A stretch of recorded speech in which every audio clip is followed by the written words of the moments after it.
This is the show where two friends from different parts of the world discuss all things, all elite wrestling. And one of them actually knows what they're talking about. We'll let you decide. Welcome to the Beauty and the Beard Pro Wrestling Podcast with your hosts, Woody and Sarah. So Sarah, yes. you are in charge of the topic this week. Can you please tell me what we have on tap for today? Well, Woody and my friends who are listening, we have a surprise for everybody. A surprise? Would you like to tell the people? Yeah, absolutely. I almost forgot. Almost forgot. We have a special interview today. Our first interview. It is none other than the radioactive Poppy. Yes. Danny LimeLight from AEW New Japan is going to join us today. This is our first interview, so we're going to jump into this thing. We're going to see what he has to say. It should be very, very interesting. So, Sarah, are you ready to talk to Danny LimeLight? I am. Let's go. We are joined here today by the radioactive Poppy, Danny LimeLight of AEW and New Japan. Thank you so much for joining us. And first of all, I want to say thank you for your service in the U.S. Marines. I appreciate it very much. Thank you. Thank you for having me on your show, Woody, Sarah. Yes. It's a pleasure to be here, mi gente. I feel good. I'm excited to talk to you guys. And yeah, I really appreciate it. And you're our first guest ever. So congratulations on that. Let's make history. Let's make history. Yes, it is awesome, man. So I know you've probably been asked this on every interview, but we're going to do it anyways. How did you get started on your path to being a pro wrestler? So basically, it's a funny story. I was in Target. Well, first of all, I was always a fan. I was always a fan as a kid growing up. Yeah. My first real memory would date back to 1997, Bad Blood. I was just captured by the Shakespeare of it all, the performance, and then The Rock and Eddie Guerrero were really the ones that kind of did it for me. So I was in Target with my daughter at the time. She was 4 months old, but her motor skills were very advanced at an early age. Yeah. And so I was walking down the Blu-ray aisle looking for some movies and stuff like that, and she ended up knocking over some Blu-rays. So I was picking them up, and one of them was The Rock's Top 10 Greatest Matches, and I think it was like on sale for like $10 or something like that. I can't really remember, but it wasn't expensive, and I hadn't watched wrestling since Eddie Guerrero passed away. So I was like, you know what, The Rock was always one of my favorites. It'll be cool to just reminisce. I didn't know about the network. I didn't know about anything. I hadn't watched wrestling in years. So I bought the DVD. I went home with my daughter. I put her in her little bopper, gave her a bottle, and I turned on the matches. And she just sat there drinking her bottle, looking at the TV, and I was watching it. And then her mom came into the room, and she was like, "Why is my daughter watching wrestling?" And I was like, "Well, it's The Rock, Yeah. And she's like, "Is that Dwayne Johnson?" Her mom had never watched wrestling before. Yeah. So I was like, "Yeah, you never watched wrestling?" And she was like, "No, not really." So I went online to see, when WWE was coming to town, because I thought it would be like a good little date night to take her just to see it. She had never seen it before, right? Yeah. I didn't know what was going on with the product at the time. I didn't know anything. Like I literally had not seen wrestling in over 10 years. And so she, it turned out that WWE was coming to San Diego the next week. So I bought the tickets, got a babysitter, and we went to the show. And we got to the show, I ran into a friend from the Marine Corps who was a huge wrestling fan, and he was like, "Oh, Sergeant, I didn't know." At the time I was a sergeant. He's like, "Sergeant, I didn't know you liked wrestling." And I was like, "Man, I haven't watched it in years, yada, yada, yada," so on and so forth. And he was like, "Well, I'm actually training to be a wrestler." And so I started laughing. And I was like, what do you mean you're training to be a wrestler, bro? I didn't know how you could, I thought you had to go to college for wrestling and get drafted like the NBA or something. I didn't know anything about the business. Yeah. He's like, "No, it's independent wrestling, and there's a company, and yada, yada, yada, there's a school." So I went, he gave me the information. I went home, and my daughter's mom, she was like, you want to do this, don't you? And I was like, I always wanted to when I was a kid, didn't know how to get into it, yada, yada.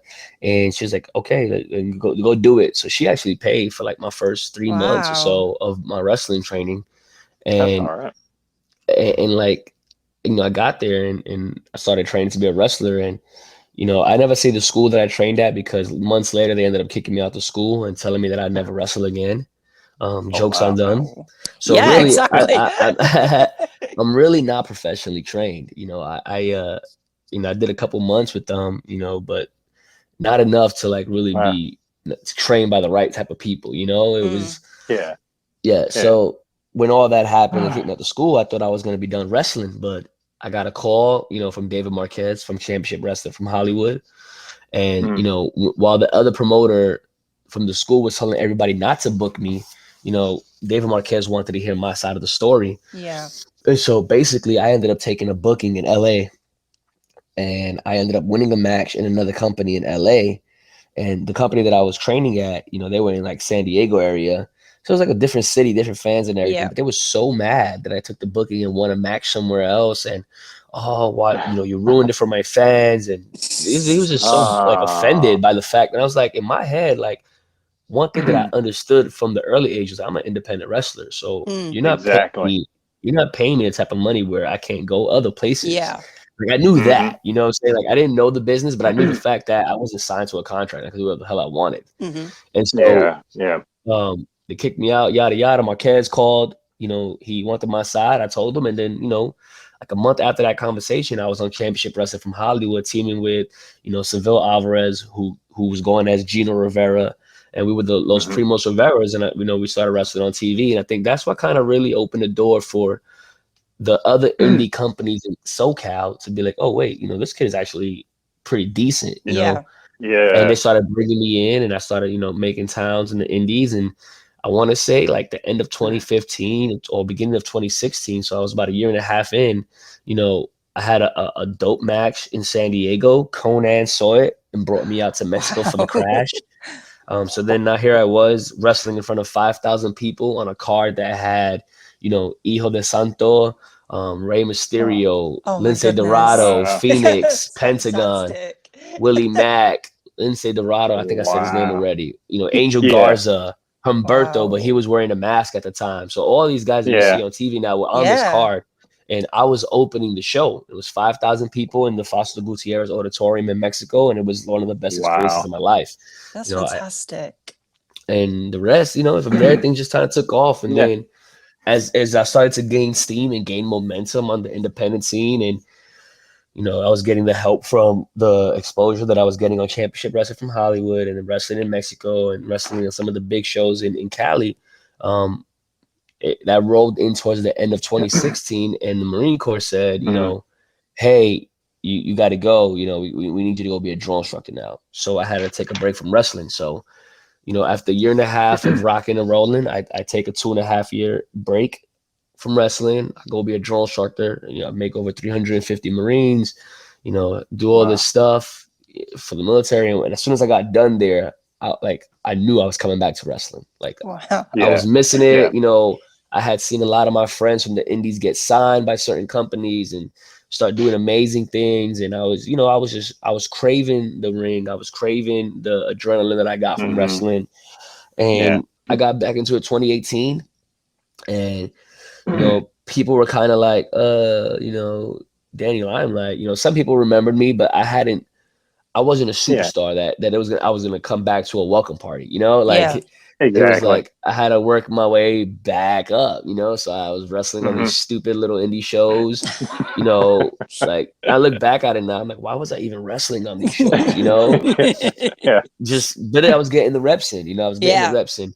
And what really helped me was I went to go train with Mariachi Loco and Little Cholo. I was kind of like doing a Friday night, once every other week kind of thing with just working on my lucha and stuff like that. And Marquez gave me a call and was like, "You're back," and I was like, "Yeah, I'm back," and brought me back to TV, and that opened the doors again. And I started wrestling, and a lot of the guys had gotten signed that kind of fit my the kind of style that I was doing at the time.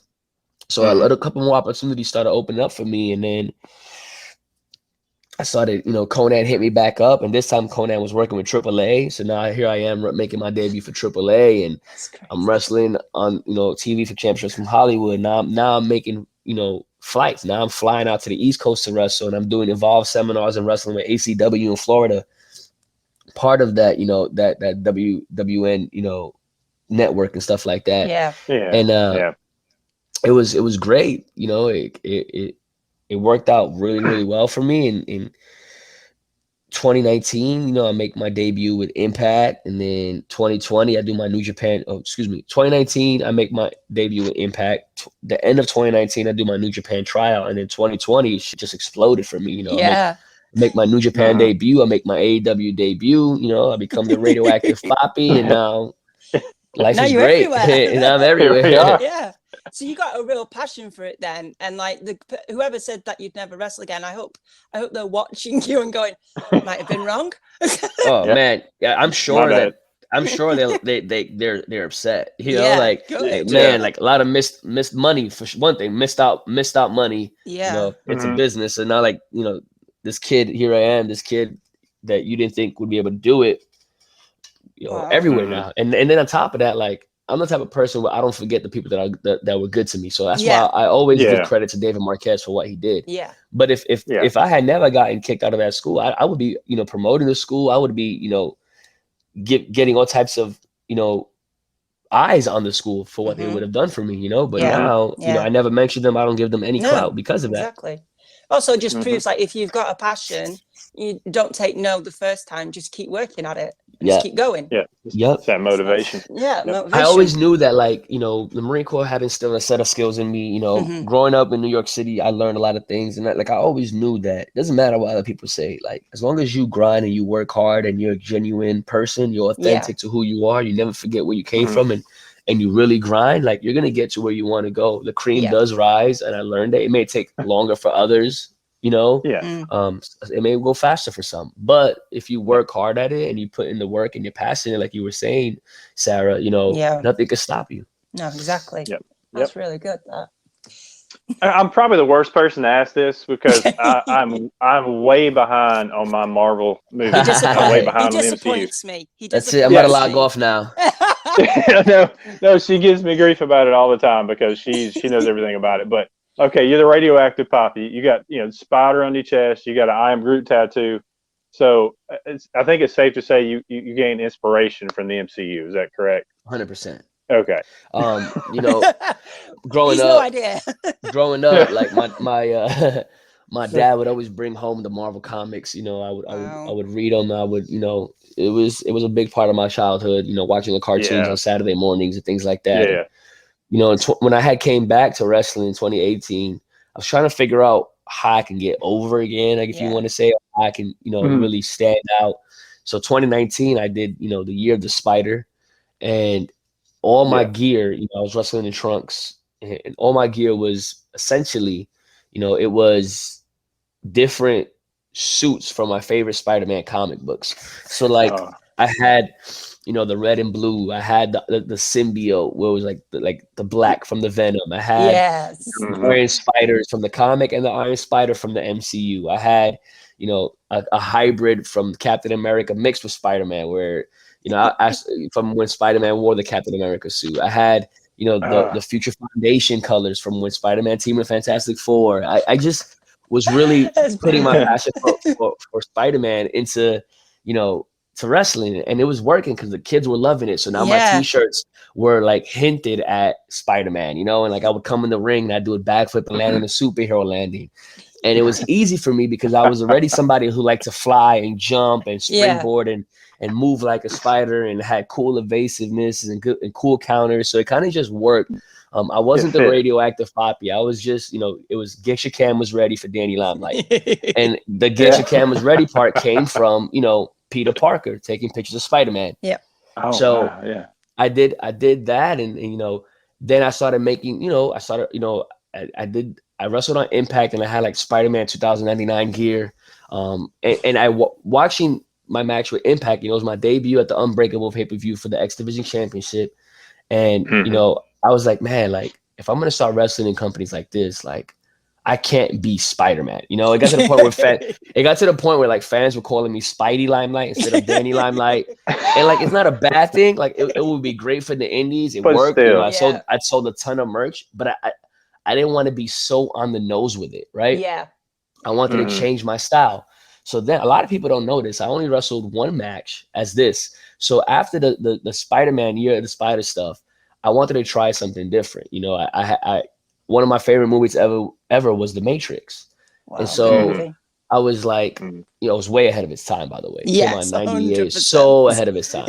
Me and Keanu Reeves have the same birthday too, so it's kind of cool. No, that's all right. So I thought it would be a great idea to dress in all black trunks, black kick pads, black wrist tapes, come out with a black trench coat and black shades, stand on the apron, pull out a red pill, take the red pill, enter the Matrix, and then wrestle, right?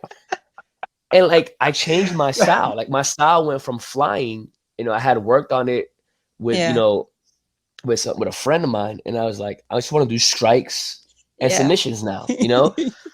So I really went from just flying to learning how to strike, how to do different kinds of strikes, different kind of evades. Like if, you know, when Keanu Reeves did the Matrix, when he leaned back and dodged the bullets and stuff, I was kind of trying to put in things like that to my arsenal, but the fans didn't get it because, you know, some people have never seen the Matrix, you know, some people was like, what happened? They were excited. They wanted to see, you know, Spidey LimeLight, you know what I'm saying? Like, and so I wrestled it as it. I mean, the match was great. I wrestled Fidel Bravo. Had a fun match. It was great. Beat his ass, you know. And then the next show I had was the following weekend, and the promoter goes, "Can you send me a promo?" So I'm somebody that I'm very good at promos. That's something that I love to do is talk in front of the camera and like, you know, sell the match. Yeah. But I couldn't cut a promo as, you know, Danny Matrix, you know, Danny LimeLight from the I couldn't do it. I was like, what do I say, you know? So I was like, this has to go. Like, I cannot do this. This is not going to work for me. So I was like, I'm going to go back to my roots from, you know, being from New York, being Puerto Rican, you know, championship wrestler from Hollywood had already let me do that years before. I was like, I can just be the Puerto Rican, just be me, you know? Yeah. And so I changed my gear and I went to the street style, put the bandana on my head and started, you know, doing a combination of the flying and the striking and grappling and just kind of putting my, you know, the lucha in there and really developing this really hybrid, innovative style that everybody sees now. And I think what helped me even more was after I came back, after, you know, the pandemic happened and then things started, you know, taping started happening. You know, I was working really close with Aaron Stevens, formerly known as Damien Sandow, you know, and he was like trying to help me develop this character. Like, he's like, this is the character that's going to get you to the next level. Like, just be yourself. This Puerto Rican, cocky dude from New York City. Like, it works, you know? And he wasn't wrong. You know, New Japan, I had already did my tryout with New Japan and, you know, New Japan was like, hey, we're bringing you in. I had my debut with TJ Perkins. And I came out there and I did my thing and I was like, okay, this is easy. I can do this. This is just, I can just be me, you know? And it worked really well. I went to the finals of the Lions Break Crown tournament and then, you know, AEW contacted me and I went over to AEW and, you know, the rest is history, you know, but at some point, I was looking too much like Ortiz and Santana, who are two of my really good friends in the business. I love those dudes. So shout out to Santana and Ortiz. But I wasn't part of Proud and Powerful. You know, we wasn't a trio team, which would be amazing if we were, but we weren't. So I wanted to change my look a little bit, still be me, still represent my culture and Latinos everywhere. But I wanted to stand out. And I knew that I wanted to be the radioactive Poppy. I was like, I want to go back to what was identifiable with the kids, comic fans, you know, nerds like myself, because it works. And I was like, but I still want to be the Puerto Rican guy. You know, I still want to represent that. And I was like, I need a cool fucking nickname. Excuse my language, that's gonna work. And I was like, Radioactive Poppy. I want to be a Poppy. Because I was already calling myself because I was part of Team Filthy I'm still part of Team Filthy. So I was kind of calling myself the Filthy Poppy in promos, right? But obviously, you know, Team Filthy's not at AEW, and I kind of wanted to, you know, be my own person. there. What if I was just a radioactive poppy? And the radioactive obviously comes from the radioactive spider that bit me when I was a kid. You know what I'm saying? So I kind of put it together. I made my look similar. You know, instead of putting a spider on my pants, though, like my old gear, I kind of came up with my own design, which is basically this tattoo I got, which is a lime and a light bulb for LimeLight. And then the lime and the light bulb has 8 legs growing out of it like a spider. So that was my logo. And then, you know, I thought, what radiation? When I think radiation, I think, you know, green. I think like, you know, like that fluorescent kind of. I don't know why that's what I thought, but that's the color that came to my head. And so my gear I changed black, white, and like that neon green. And the radioactive poppy got over her. People started, you know, at first when Justin Roberts was announcing me, fans were thinking he was calling me the radioactive puppy. I was like, why the hell would I be a radioactive puppy? My daughter's here next to me, and she's laughing so hard right now because every time she hears me tell the story about the radioactive puppy, she laughs. So the radioactive poppy got over, and now everybody calls me Poppy. You know, I love it. Yeah. So who's your favorite Spider-Man from the movies then? Because Tom Holland. Tom Holland for sure. Yeah. Good shout. I'm excited for the upcoming movie though. That's gonna have all of them. Can't wait. Same. You know, my daughter, she clowns me all the time. She's like, Dad, you're not a boppy. She's like, you can't be a boppy if you have no girlfriends. She sounds like she puts you in your place. Yeah, exactly. She checks me. Oh dear. That is. I want to say that I want some radioactive puppy merchandise now. Radioactive puppy. That's it. Somebody listening to this, create a logo of a puppy swinging through the city. Please, I'm ready for it now, man. And everything.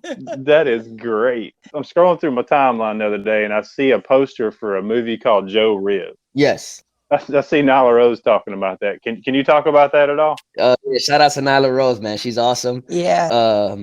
So Joe Riv. So aside from the wrestling, a lot of people are starting to learn now that, you know, I also do acting and stunts. You know, my daughter, she's also an actress. She's done commercials and films and stuff like that. Wow. Awesome. But I love to write. Like, since I was a kid, I love to write. You know, my mom sat me in front of a word processor very early.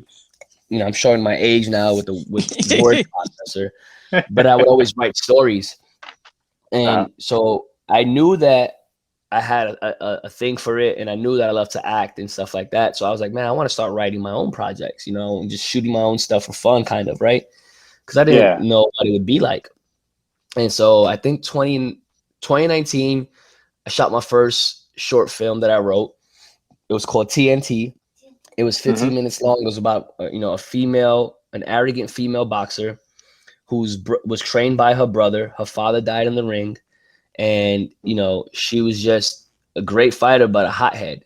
And so the story, you know, was just about family, you know, the log line was for the family. So we were fighting for our family.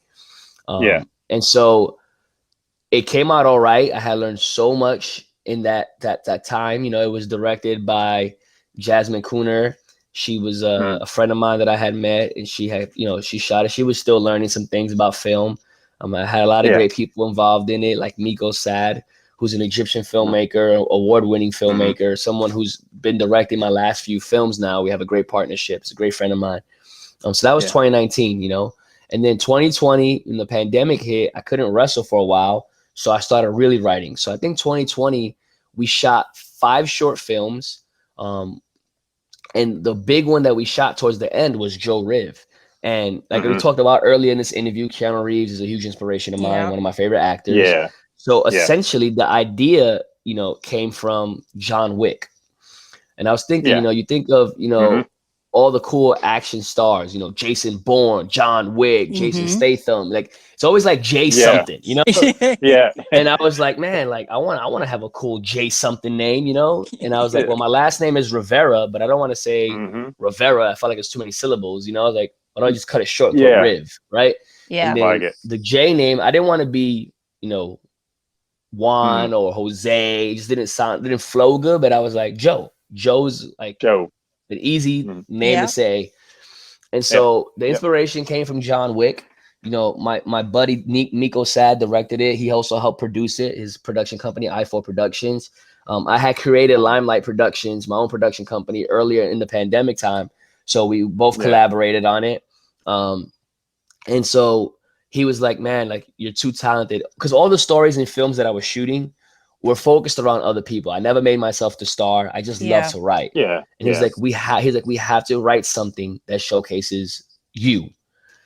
And I'm not selfish, so it took me a while to be like, okay, let's do it. You know, I had just finished writing another film called 207, which is, you know, a film about human sex trafficking, about these teenage girls that were kidnapped after cutting school to be sex trafficked. So I was so focused on that one, you know, and Miko was directing that one as it was already. So we kind of had our hands full with that. My daughter was starring in it with a few other girls. And, you know, I worked with a great stunt team. So we was busy. Sounds like you were busy. I had just made my New Japan debut. We had just did that. So wrestling was starting to come back around. And he was like, we have to do something before, you know, it blows up for you, wrestling. Yeah. And of course, at the time, I didn't see wrestling blowing up for me because it was still a pandemic. Like, things hadn't really taken off yet, you know? So I was like, okay, I'll write a quick script, you know, have an idea, yada, yada. So I wrote Joe Riv in 2 days. Wow. And we shot it in 1 day. Oh my goodness. It's a 15-minute short film. You know, I came out of pocket, you know, executively produced it. I wrote it. I started in it. I did my own stunts. I choreographed and coordinated the stunts for the entire film. I was fortunate to have Nick Herms, who's a Hollywood stuntman that's done Transformers, Mr. and Mrs. Smith, Three Kings, tons and tons of films come out and help oversee the stunts as well. And, you know, second unit AD, he helped direct it as well. And so I essentially, you know, wrote this in image of John Wick, and it's about, but instead of, you know, revenge for a dog, I wanted to make it about family, you know. So Joe Riv is a special forces military guy, right? And so he's considered KIA after a top secret mission. So everybody's think he's been dead for 3 years, but he comes back home, you know, comes back from the dead, if you will, because his sister is killed in a nightclub. So he comes back to figure out who killed her and basically get revenge for his sister. And so the film's about family, and, you know, at the same time, there's a love interest because, you know, when Joe Riv was killed, he wasn't really killed, but he had to say he was killed. You know, he was engaged, so he had a fiance that he left behind. So when Joe finally goes back to the club, you know, where his sister was killed at, it just so happens that night his ex-fiance is going to the club to party. So he runs into his ex-fiance, and there's tons and tons of action. It's an action film. I had the same stunt team that I use for my other films and stuff like that. We're in this film, so I kind of keep the same people around, added some new guys, worked with some new people, some amazing actresses like Lauren Mendez. She plays my fiance. Daniel Masterson and Nathan Peoples, they played the antagonists of the film. Again, Miko directed it. So it's awesome, man. It's a really fun film. I'm excited for everybody to see it. We're almost done, but first we're going to the film festivals with it. So I'm excited to see how we do with the film festivals. And yeah, man, I'm excited. That sounds amazing. Yeah, I can't wait to check it out. Yeah, definitely. Yeah, I've got a question. Now, I've been trying to get people to answer this question, but no one's done it yet. So I'm wondering if you can. So if you were to create your own faction from current wrestlers, and you can be in it, but the only rules you've got is you need a big talker, a big guy, one woman, one tag team, and one living legend. Who are you picking? Ooh. Wow. Okay, so I have this dream faction in my mind where it's Eddie Kingston, Santana Ortiz, myself. Let's throw Diamante for the female. And if we have to do living legend, might as well bring Conan back and make the new LAX. That is beautiful. Wow. That is a good answer. I want to see it now.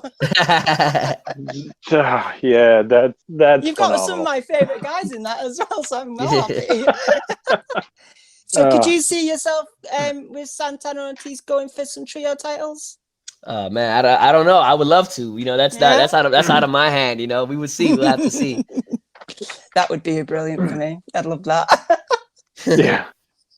So, are you excited about the recently announced AEW going up to your neck of the woods up in New York for Oh the yeah, Arthur that's Ashe awesome. I'm Stadium? excited for everybody for that. You know, it's gonna be Yeah, great to be in New yeah. York City. I hope I'm a part of it. You know, but we'll Yeah. see. Well, I was like, what do we have to do to get you on that card? Oh man, everybody needs to just let AEW know they want to see Danny LimeLight. Everybody start tweeting Exactly. AEW and Tony Khan. Exactly. Oh man. Brilliant. Yeah. Oh, fantastic. Well, Woody, Sarah, thank you so much for having me No on the show. This worries. was fun. Yeah. No problem. For everybody listening, thank you for listening. You can follow me on Twitter and Instagram at Danny LimeLight.